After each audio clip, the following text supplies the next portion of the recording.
I once stood at my door for 5 minutes. A man was freezing outside, and I was afraid to open it. My name is Anna. I am 52 years old. I run a small business. I have a family. Today, my life looks calm and stable. But 20 years ago, one winter night changed me. That night, I almost let a man die. I still remember how I felt. I felt my heart beat fast. I thought about my house, my husband, my safety. I whispered to myself that I was a good person. I told myself I had reasons to be careful. The street was dark. The wind was loud. And I stayed behind a closed door. That night never left me. It stayed in my thoughts. It followed me in quiet moments. Even now, when I think about it, my hands feel cold. This fear did not come from nowhere. 20 years ago, my life was very different. I lived with my husband in a small house, and we ran our business together. Money was never easy. Every month felt like a test. I felt the pressure each morning when I woke up, and I thought about numbers before I thought about people. We worked hard. We watched every dollar. We planned everything. I knew our life depended on careful steps, not big risks. At that time, fear lived with us. Fear sat at our table every night. Fear spoke when we made choices. I felt it when I paid the bills. I felt it when the phone rang late.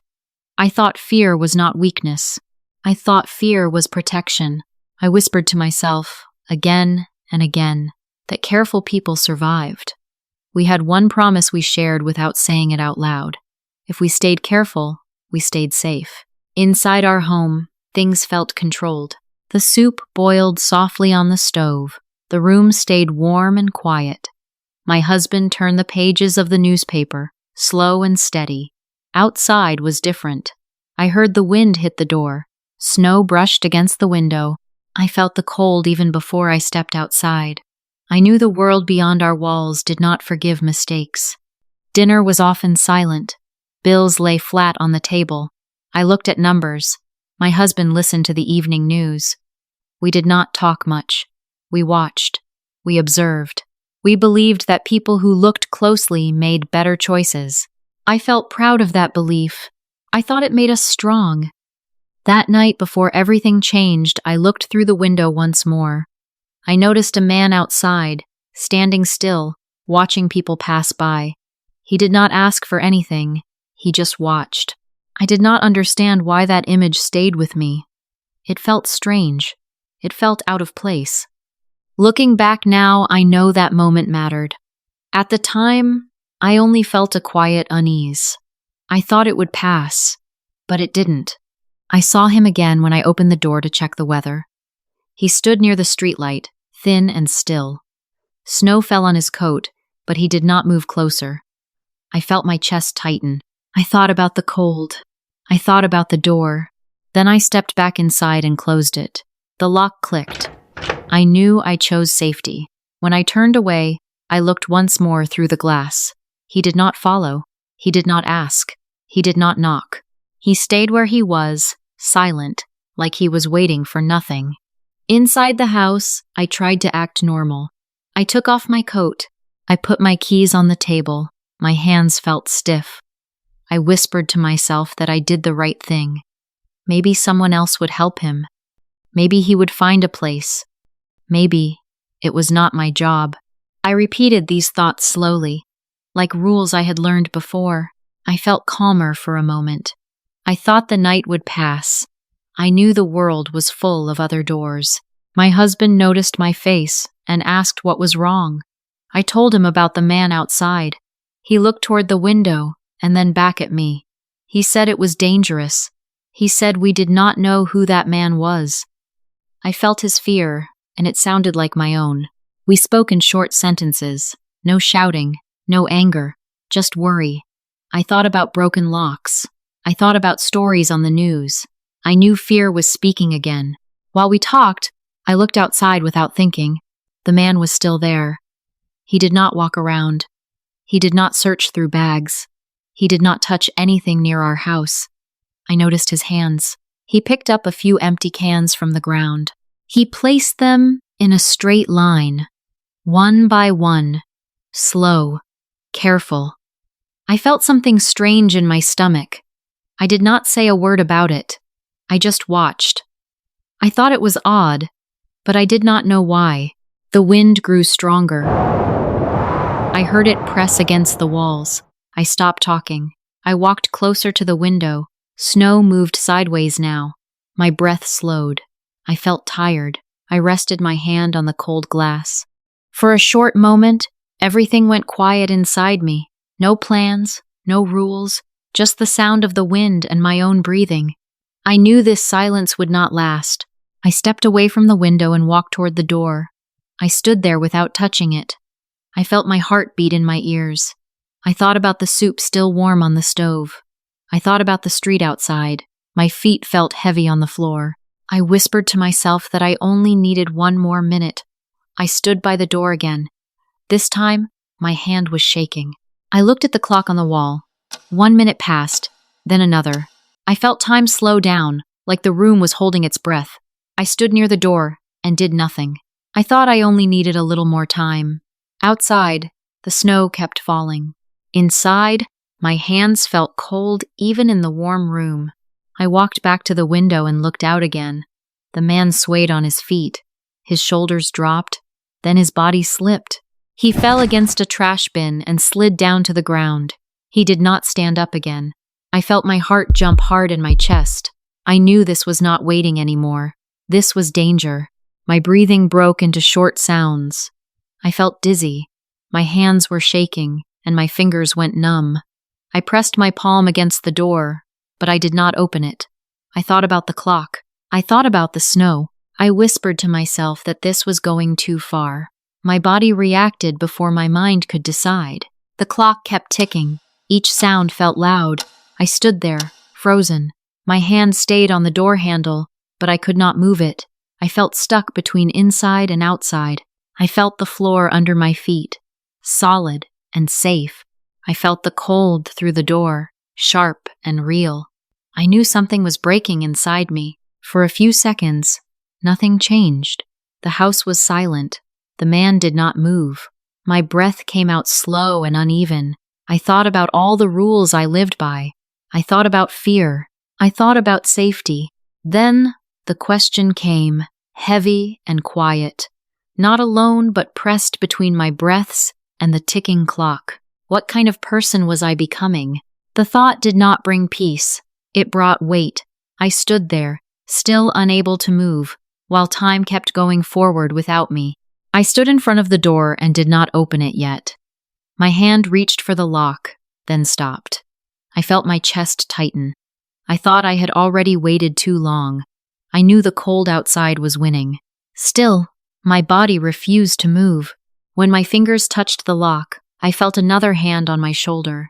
It was my husband. He did not speak. He did not pull me back. His hand was warm, but it was shaking. I did not turn around. I felt his fear travel through that simple touch. I thought he was not stopping me. He was afraid, just like me. I whispered to myself that this fear was shared, not forced. I looked outside one last time.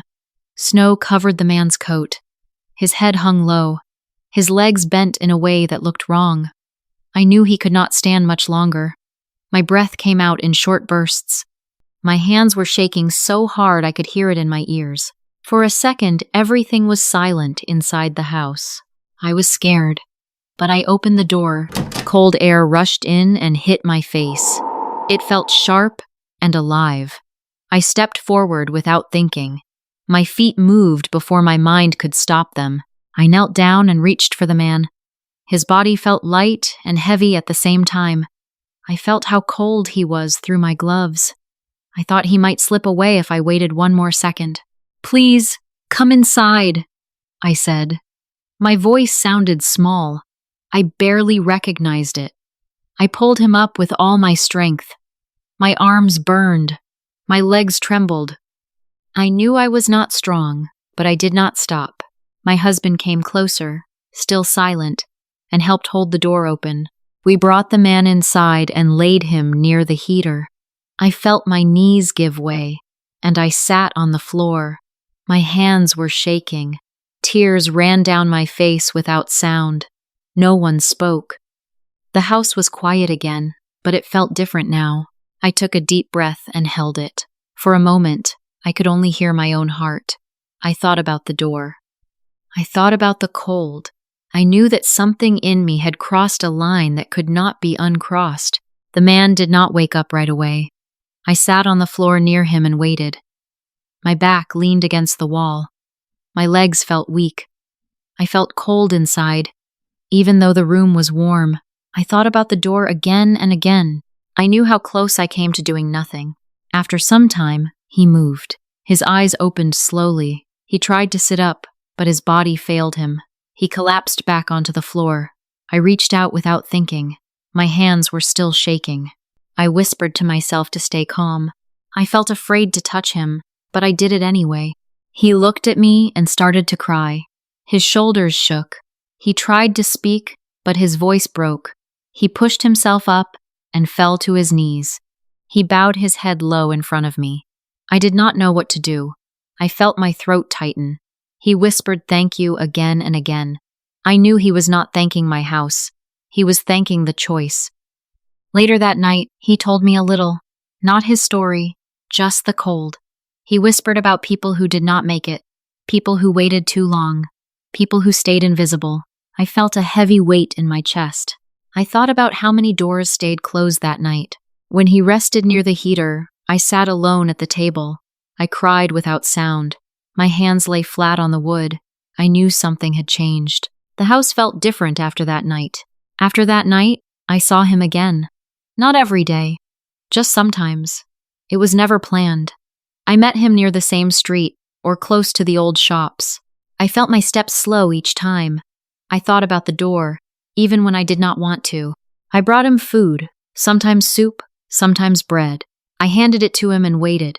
He took it with both hands. He nodded once. I nodded back. We did not talk much. I did not ask his name. He did not ask mine. I felt this was better. Simple, quiet. We stood there for a moment. Cars passed. People walked by. He ate slowly. I watched his hands. They were steady now. I thought about how small things can return again and again, not as miracles, just as habits. Some days I did not see him at all.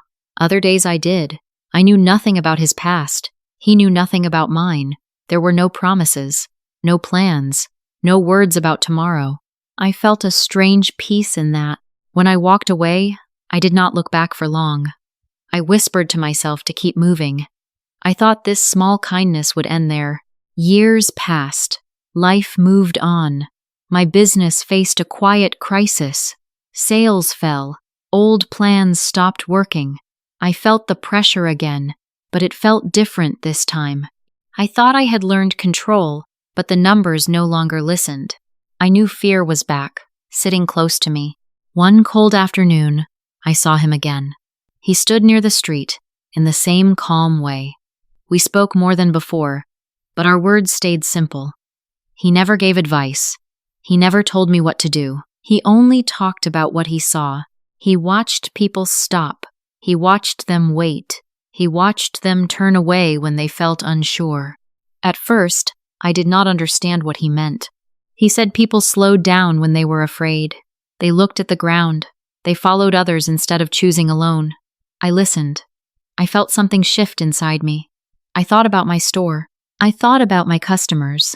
I knew I had seen the same things, but never named them. He did not speak like a teacher. He spoke like someone standing still for a long time. I whispered to myself as I walked home. I thought about how fear changes choices. I felt my chest tighten, then ease. I knew I had been watching numbers, not people. I changed small things. I watched where people stopped. I noticed when they hesitated. I felt less need to control everything. The business slowly breathed again. He never said I was right. I never said thank you. But I knew this new way of seeing had already begun. Kindness is not just an emotion. It is a choice we make in small moments. It is a key that opens doors to wisdom we never knew existed. When we act with compassion, we change how we see others.